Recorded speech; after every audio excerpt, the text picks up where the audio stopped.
안녕하세요. 저는 맥스라고 합니다. 저는 올해 만 31살이 되었고요. 만 나이 되기 전으로는 32살인 거죠. 93년생이고 프랑스 워홀을 가기로 결심을 했습니다. 언제? 올해 말이나 빠르면 올해 말이나 아니면 내년 초. 이제 지원을 12월 31일 안까지 할 수 있으니까 그때 이제 지원을 해서 겨울에 갈 겁니다. 그리고 여기서 왜 만 30세가 넘었는데 프랑스 워홀을 아직 갈 수 있는지 아직 모르시는 분들을 위해 말씀드리면, 원래는 만 30세가 맞는데 코로나 때 워홀을 다들 못 가게 됐잖아요. 그래서 프랑스가 2024년 3월 15일까지인가 만 32세까지는 워홀 신청을 받는 것으로 나이 제한을 늘렸었거든요. 근데 그거를 또 올해 12월 31일까지 늘린 거예요. 32살까지 신청을 받는 것을 3월 15일에서 12월 31일까지 늘려준 거예요. 그래서 저는 아직 만 31세라서 갈 수가 있는 거죠. 왜 프랑스로 워킹홀리데이를 이제 가려고 결심을 했냐면요. 한 가지 말씀드릴 것은, 저는 워홀 경험이 한 번 있는데요. 저는 일본에 갔다 왔어요. 일본에 만 24살인가? 한국 나이로 그때 25살인가? 그때 가가지고 그 30살에 돌아왔어요. 한국 나이로. 1년 이제 워홀 끝나기 전에 이제 비자 바꿔가지고 취업해서 2022년에 왔거든요. 근데 제가 일본에 그렇게 오래 있을 예정이 아니었어요.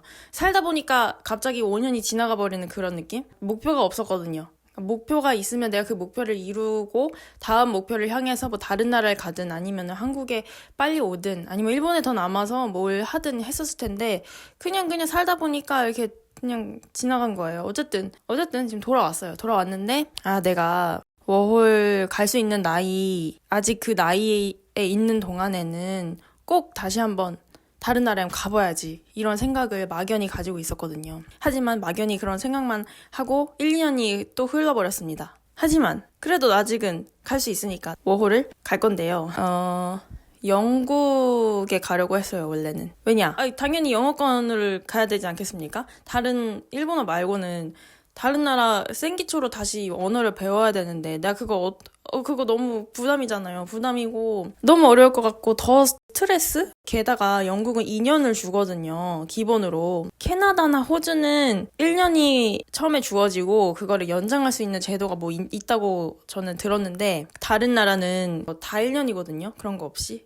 근데 영국은 연장은 못하는 걸로 알고 있지만 유일하게 기본으로 그냥 처음에 워킹홀리데이 비자 줄 때 2년을 주는 나라로 이제 제가 알고 있어요. 아마 그런 나라입니다. 아무튼 그게 저한테는 굉장히 큰 메리트였어요. 너무 귀찮거든요. 내가 만약에 2년 받아도 2년 다 안 있어도 그냥 그게 너무 좋았어요. 뭐 어찌 됐거나. 영국도 영어 쓰는 나라니까, 그 영어 쓰는 나라 중에서 골랐을 때는 영국이 제일 좋겠다, 그런 생각을 가지고 있었고, 심지어 지원도 한번 했습니다. 얼마 전에. 떨어졌지만 너무 다행입니다. 그거 떨어졌으면은 저는 프랑스 워홀 못 갔을 거예요. 왜냐면 영국에 있는 동안에 뭐 어찌됐 그렇잖아요. 떨어졌고, 그래서 그 기회가 한 번밖에 안 남아 있었어요. 제가 언제 신청했냐면은, 제가 생일이 요번에 만 31살 됐죠. 그럼 2023년 하반기인가? 그때 지원했어요. 근데 상반기가 800명, 하반기가 200명, 이렇게 1년에 1000명을 뽑는데, 하반기에 지원을 했으니 더 경쟁률이 이제 센 거예요. 200명이니까. 어쨌든 떨어졌습니다. 떨어져서 저는 지원할 수 있는 그 마지막 정말 찐 막차만 남았던 상황이었어요. 그러니까 2024년 상반기, 제 생일 지나기 전에 지원해야 되니까 그 안에 못 들면 전 못 가는 거였는데, 그 전에 영국이 나이 제한을 올린다는 발표를 낸 겁니다. 35살로. 아니, 너무 좋잖아요. 나 그러면 무조건 갈 수 있겠네? 이런 생각이 든 거예요. 그러니까 35살 올린 것뿐만 아니고 뽑는 인원수도 굉장히 많아졌어요. 1000명이었는데 1년에 그게 6000명인가? 저 기억이 잘 안 나는데 어쨌든 몇천 명으로 올렸습니다. 그래서 너무 잘 된 거예요. 나 영국에 나중에 갈 수도 있겠다, 이런 생각이 들었어요. 왜냐면 최대한 많은 나라를 경험해보고 싶은데, 아직 30살까지밖에 못 가는 나라 중에 한번 갔다가 나중에 갈 수도 있잖아요. 그래서 그런 생각을 한 거예요. 근데 영국에 가면은 내가 어찌됐거나 2년 동안 영어만 배울 텐데 또 영어권에 가기 싫은 거예요. 아니, 어차피 2년 동안 진료도로 영어를 보고 듣고 배울 텐데, 그러면 아예 영어를 안 쓰는 나라로 가볼까? 생판 내가 관심 없던, 내가 배워본 적도 없는, 아예 기초도 모르는 그런 언어를 한번 배워볼까? 이런 생각이 든 거예요. 이게 신기한 게, 원래는 영어권 국가로 워킹홀리데이를 가려고 선택한 그 이유 중에 많은 부분 차지하고 있던 것이 언어였어요. 그 언어가 목적이기도 하고 장벽이기도 했던 거예요. 목적이라 하는 것은 영어를 배우고 싶고 더 발전시키고 싶으니까 이제 그게 목적인 거고, 장벽은 영어 말고는 다른 나라 언어를 기초부터 배우는 게 너무나 큰 장벽이잖아요. 당연히 그래서 영어권 안에서 고르려고 한 거였죠. 근데 반대로 지금은 나의 그 기준이 다시 언어가 되는 거예요. 그 결정하는 기준이 이번에는 그게 장벽이 아니고 오히려 그게 이유가 되는 거죠. 원래는 새로운 언어를 센 기초부터 배우는 게 너무나 큰 장벽이어서 다른 나라는 생각도 안 했는데, 이제는 센 기초부터 배우고 싶어서 그게 기준이 돼서 그 나라를 선택하려는 거예요. 이해가 되시나요? 제가 그렇게 말을. 그래서 결심했죠.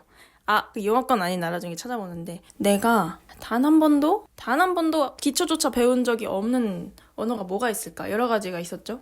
근데 일단은 이제 중국어랑 스페인어는 제가 기초를 배운 적이 있어요. 뭐 읽는 법이나 발음, 그 기호, 뭐 발음 어떻게 발음하는지 알파벳마다 아주 간단한 그런 인사 같은 거 있잖아요. 그런 거는 해봐서 엄청 이 언어가 생소하진 않았어요. 프랑스어에 비해서. 근데 뭐 다른 나라도 여러 가지 있잖아요. 네덜란드도 있고 프랑스어도 있고. 근데 그 중에서 프랑스가 나중에 영국 갈 때 이사하기도 편하고 가까우니까 그러면은 프랑스를 해보자. 이렇게 결정이 된 것이죠. 사실은 제가 유럽 자체에 엄청난 관심이 있던 것은 아니거든요. 유럽 여행도 안 가봤고 정말 유럽 여행 가봐야겠다 막 이런 생각을 한 번도 해본 적이 없었어요. 그동안은. 저는 프랑스어는 봉주르 주댐무 뭐 이런 거밖에 모르고 알파벳조차 들여다본 적이 없어요. 단 한 번도. 그래가지고 그래 그럼 프랑스 한번 가보자. 뭔가 내 인생에서 그냥 내가 흘러가는 대로 그냥 살고 평소에 나였다면은 절대 해보지 않았을 그런 선택을 해보고 싶었어요. 그래서 너무 처음에는 정말 막연했거든요. 갑자기 프랑스를 내가 1년 가서 어떻게 살지? 그리고 이 나이에 아예 진짜 알바하면서 살기는 싫잖아요, 다들. 다들 뭐 회사에서 뭐 어느 정도의 직급이 있거나, 아니 회사가 아니더라도 뭐 어느 정도 그런 커리어가 있어가지고 기반이 다들 서서히 쌓여가는 그런 나이잖아요. 30대 초반이. 근데 제가 만약에 더군다나 이제 프랑스로 가면은 언어도 못하는데 그걸 시작할 수 있겠습니까? 이어나갈 수 있겠습니까? 아니잖아요. 그래서 다시 시작해야 될 거 아니에요. 뭐 알바하면서. 근데 제가 이런 생각을 하다가 일본에 5년 동안 있었던 거예요. 일본 워킹홀리데이 생활하면서 굉장히 후회하면서 돌아온 게 뭐였냐면은 내가 목적이 없었던 거예요. 뭔가 커리어적으로든 뭐든 뭐 그냥 목적이 없이 그냥 흘러가는 대로 살았다? 그냥 그 순간 그냥 목적이 없이 살았기 때문에 아무것도 이루고 돌아오지 못했다는 그런 자책감에 굉장히 빠져 있었어요. 몇 개월 동안. 그래서 굉장히 힘들었어요. 일본에 막 돌아오고 그랬을 때. 근데 지금은 이제는 뭐 딱히 후회라는 생각도 안 들고 오히려 그런 시기가 있었기 때문에 내가 앞으로 하는 다른 선택들을 더 잘할 수 있게 되지 않을까? 이런 생각을 하고, 그래서 제가 얻은 한 가지의 교훈은 목적이 뚜렷한 상태로 가자. 어디를 가든 앞으로 뭘 하든 그렇게 마음을 먹었어요. 그래서 지금도 목표가 나름 뚜렷하게 있고요. 나중에 그 설명을 드릴게요. 또 뭔 말하려고 했지? 약간 저는 20대를 날렸다는 생각을 했어요. 일본에 가 있으면서. 왜냐면 돈을 많이 모은 것도 아니야. 커리어를 굉장히 해서 한 가지를 뚜렷하게 꾸준히 한 것도 없어. 일본에 사는 김에 뭐 블로그를 열심히 해. 뭐 인스타그램에 뭘 기록을 해. 뭐 한 것도 없어. 그냥 우울하고 그냥 물론 다 우울하게 산 건 아니지만 뭐 좋은 친구들도 만나고 뭐 재밌는 일이 많았죠. 코로나 지나고 나서 너무 마냥 침체되는 그런 기분이었거든요. 회사만 다니고 내가 하고 싶은 직무도 아니고 근데 그만두지를 못해. 왜냐? 뭘 하고 싶은 게 뭔지 모르겠으니까. 시간만 많이 낭비했다고 생각했어요. 이제는 그러지 않을 것이라는 거. 이제는 왜 제 유튜브를 시작했겠습니까? 그때 시작했으면 얼마나 좋아요. 이제는 시간을 낭비가 아니고 뭐라고 해야 되지? 아무튼 그래서 제가 얻은 교훈은 뭘 하든 기록을 하자입니다. 어디를 가든 내가 어느 생활 공간에 있든 생활 공간이 똑같아도 돼. 상관없어. 달라지든 말든 그냥 왜냐? 시간은 가만히 있어도 흘러가는데 내가 기록을 해놓으면은 그 시간에 뭘 했는지 기억할 수 있고 다른 사람들하고 그걸 공유할 수 있잖아요. 그게 엄청난 정보가 아니더라도. 그래서 그게 그 당시에는 이걸 기록해봤자 이게 뭐가 될지 안 될지 이거는 모르잖아요. 그러니까 의욕이 없을 수 있는데 그거를 그냥 습관으로 만들어야 되는 것 같아요. 그냥 습관으로. 그냥 하는 거예요, 그냥.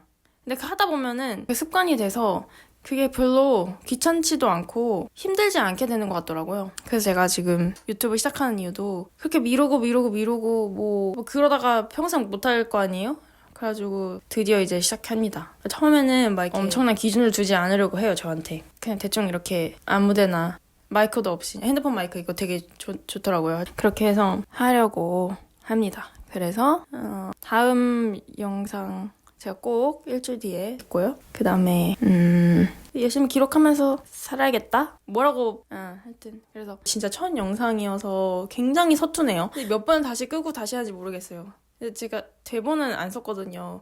왜냐면은 대본은 쓰면 당연히 더 매끄러지겠죠, 영상이. 근데 대본을 쓰고 찍어야지라고 생각하는 순간 영상이 1개월, 2개월, 3개월 미뤄집니다. 안 찍습니다. 그래서 그냥 그럴 바에 매끄럽지 않더라도 그냥 찍자. 편집을 어떻게 해보자. 그런 마음으로 가볍게 이제 찍고 있어요. 어쨌든 그래서 이 채널은 저는 제가 이제 프랑스 가기 전에 워홀 준비하는 것들, 그 다음에 가서 또 워홀 생활하는 것들, 그리고 이제 제가 워홀 가는 목적이 어찌됐거나 제 커리어를 펼치고 싶어서도 있어요. 근데 그거는 프랑스에서만 할 수 있는 게 아니에요.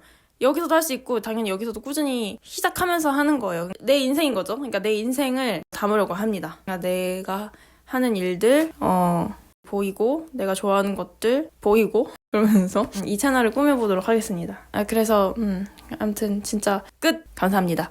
그리고 어느 지역으로 가는지는 전 아직 안 정했어요. 그거는 이제 프랑스는 워킹홀리데이 출국하기 전에 3개월인가? 그 전부터 비자를 신청하는 걸로 제가 알고 있는데, 그래서 그냥 그 때가 되면은 그 순간에 그냥 결정하려고 해요. 좀 즉흥으로. 꼭 저는 파리가 아니어도 되고 대도시가 아니어도 되거든요. 대도시여도 정말 좋고 시골이어도 정말 좋고 막 이런 생각이에요, 지금은.